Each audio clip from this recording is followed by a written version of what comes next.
Good morning guys. आपके inter के exams start होने वाले हैं and your first paper will be of advance accounts.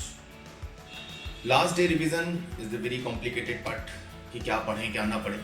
आपने पूरा सिलेबस तो रिवाइज कर लिया होगा, लेकिन लास्ट डे रिवीजन के लिए मैंने कुछ प्रायोरिटी बेसिस पे ABC एनालिसिस किया, जिसमें ए कैटेगरी में वो टॉपिक्स हैं जिन पे हमें सोचना नहीं है, हमें उन्हें सारे चैप्टर्स को प्रॉपरली रिवाइज करना है। B category less important and C category least important.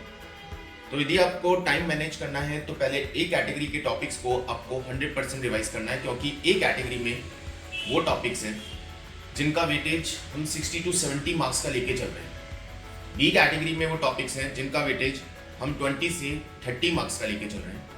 And C category में हमने वो टॉपिक्स रखे हैं जो हार्डली एग्जाम में आते हैं, और आती भी हैं तो 10 to 20 मार्क्स के वेटेज के साथ, like 1 or 2 question of 7 marks and 5 marks will be there. So क्या है ये कैटेगरी के अंदर, कौन से मेन टॉपिक्स हैं? यदि मैं टॉपिक्स की बात करूं तो कैटेगरी ए में जो इंपॉर्टेंट टॉपिक्स हैं, जहाँ पे सबसे इंपॉर्टेंट टॉपिक जो मुझे लगता है वो है कंसोलिडेशन, जहाँ हमें पूरा एक 14 मार्क्स का क्वेश्चन मिलने का चांसेस रहता है। सेकेंड टॉपिक है आपका ब्रांच अकाउंट।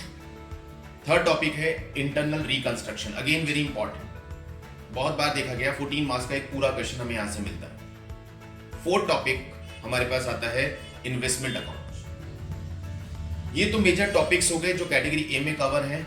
अब कैटेगरी ए में अकाउंटिंग स्टैंडर्ड्स कौन से कवर हैं, जिन्हें आपको थॉरली रिवाइज कर लेना चाहिए, क्योंकि यहीं से क्वेश्चंस आने के चांसेस सबसे ज्यादा रहते हैं।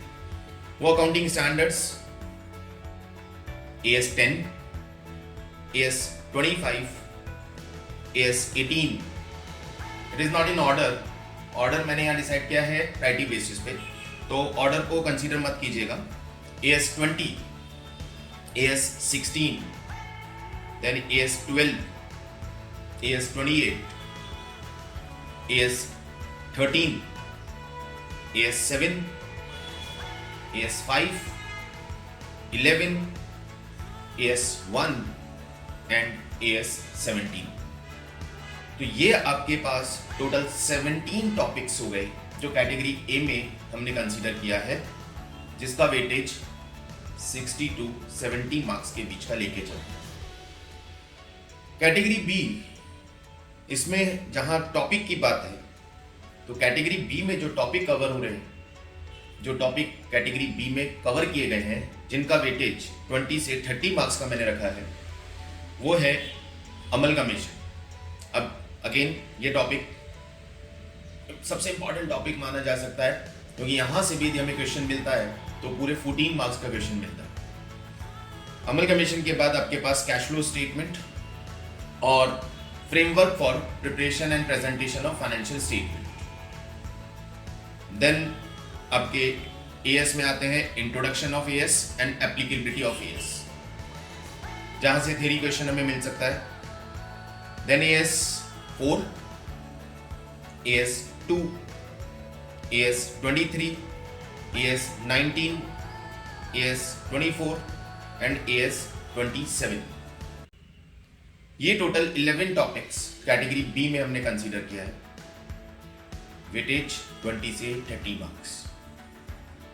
तो 60-70 मार्क्स का प्रिपरेशन पहले करके चले, देन हम 20 से 30 मार्क्स कैटेगरी बी पे फोकस करें, एंड लास्ट में बचे हुए टाइम पे हम कैटेगरी सी पे काम करेंगे, जिसमें हमारे रेसिडुअल टॉपिक्स आ गए, लाइक फाइनेंशियल अकाउंट्स और final account of the companies, buyback of shares, AS 9, AS 26, AS 29, AS 15 and AS 20। ये सारे टॉपिक हमारे कैटेगरी सी में हमने रखे हैं with weightage of 10 to 20 marks. So it's high time, ज्यादा टाइम नहीं लूंगा आप लोगों को, ज्यादा पढ़ाई पे फोकस करो, रिवीजन पे फोकस करो, एंड इंपॉर्टेंटली पूरा पेपर का लेंथ बहुत ज्यादा होता है, तो हमारा फोकस रहना चाहिए कि हम पेपर को कैसे कंप्लीट करें। तो स्पीड पे अपना काम करना है, प्रायोरिटी पे क्वेश्चन सेलेक्ट करना है। ये पूरा लिस्ट जो कैटेगरी वाइज हमने डिवाइड किया है, ये ABC एनालिसिस का लिस्ट आपको डिस्क्रिप्शन बॉक्स में वीडियो के डिस्क्रिप्शन बॉक्स में अवेलेबल हो जाएगा, तो वहां से आप ये देख सकते हो।